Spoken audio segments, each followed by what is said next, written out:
एक चीज हमेशा ध्यान रखना, मैं ये पहले भी कई बार बोल चुका हूं और आपका जब तक सिलेक्शन नहीं होगा तब तक आपको याद दिलाऊंगा कि जो चीजें लोगों को करना आती है और अगर वही आपको भी करना आती है तो आपने कुछ अलग नहीं करा, आप सिलेक्शन नहीं ले पाओगे। जो चीजें लोगों को करना आती है और आपको आती है तो आप में उनमें कोई अंतर हुआ क्या? नहीं।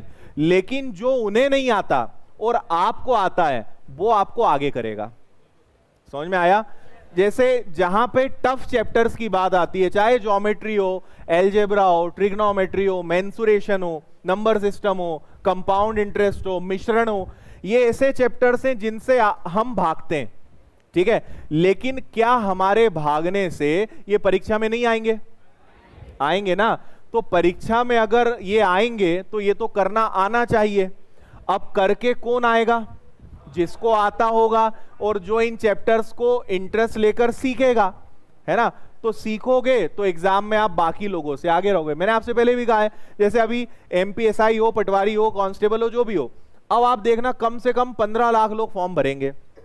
लेकिन अगर कांस्टेबल की वैकेंसी आई या जो भी है तो लगभग 5000 वैकेंसी आएगी। एसआई की आई तो कितनी आएगी?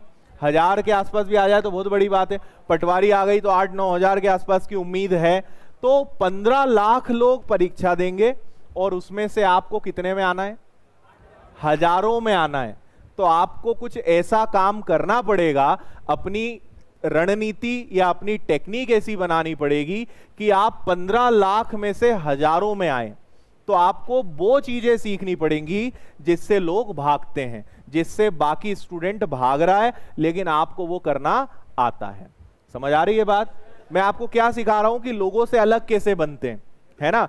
जिसमें मजा आ रहा है, जो करना अच्छा लग रहा है वो तो सब करेंगे, लेकिन जिसमें मजा नहीं आ रहा है उसमें मजा लाना पड़ेगा, सीखना पड़ेगा, तो सिलेक्शन होता है। और ये जो चीज मैं आपको समझा रहा हूं ये कब समझ में आती है?